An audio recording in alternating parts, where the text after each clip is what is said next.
प्राचीन काल में सत्यव्रत नाम के एक राजा राज करते थे। वह प्रतिदिन पूजा पाठ किया करते थे। उनके पास किसी भी चीज की कमी नहीं थी। वह धन दौलत से लेकर हर प्रकार की सुविधा से समृद्ध थे। हालांकि इसके बावजूद भी राजा की एक अभिलाषा थी जिसे वह पूर्ण की चाह रखते थे। दरअसल राजा सत्यव्रत को किसी प्रकार से स्वर्गलोक जाने की इच्छा थी।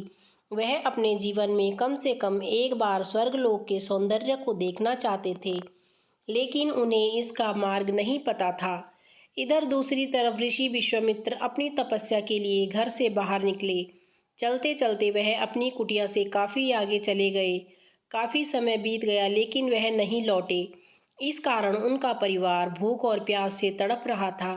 राजा सत्यव्रत को जब यह पता चला तो उन्होंने ऋषि विश्वामित्र के परिवार के पालन पोषण की जिम्मेवारी ले ली।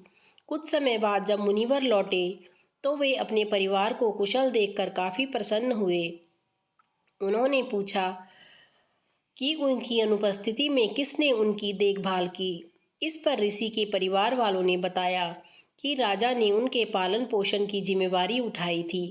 यह सुनकर ऋषि विश्वामित्र तुरंत राजमहल पहुंचे और राजा से मुलाकात की।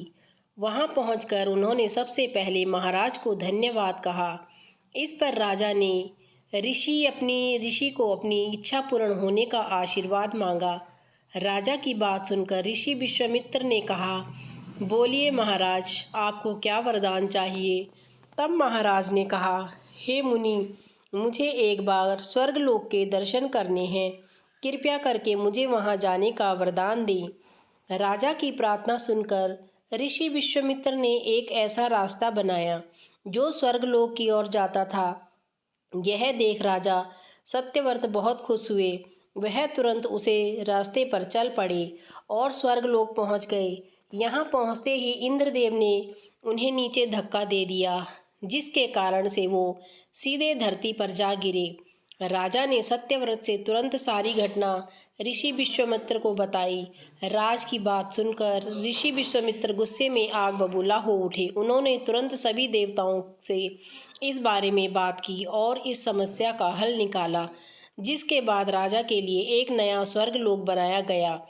नए स्वर्गलोक को पृथ्वी और देवताओं के स्वर्गलोक के बीचों बीच स्थापित किया गया ताकि किसी को परेशानी ना हो। नए स्वर्गलोक से राजा सत्यव्रत तो बहुत खुश हुए, लेकिन विश्वामित्र को एक चिंता लगातार सता रही थी। उन्हें डर था कि नया स्वर्गलोक कहीं जोरदार हवा के कारण गिर ना पड़े। अगर ऐसा होगा तो राजा सत्यव्रत दोबारा से धरती पर जा गिरेंगे। काफी सोच विचार के बाद ऋषि विश्वामित्र को एक उपाय सूझा।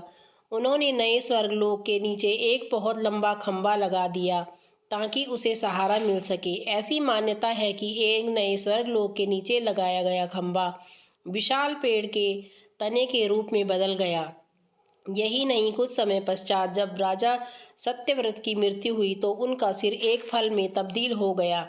सभी से इस खंभे का नारियल का पेड़ कहा जाने लगा, जबकि राजा का सिर नारियल के रूप में जाना गया। यही कारण है कि नारियल का पेड़ इतना लंबा होता है।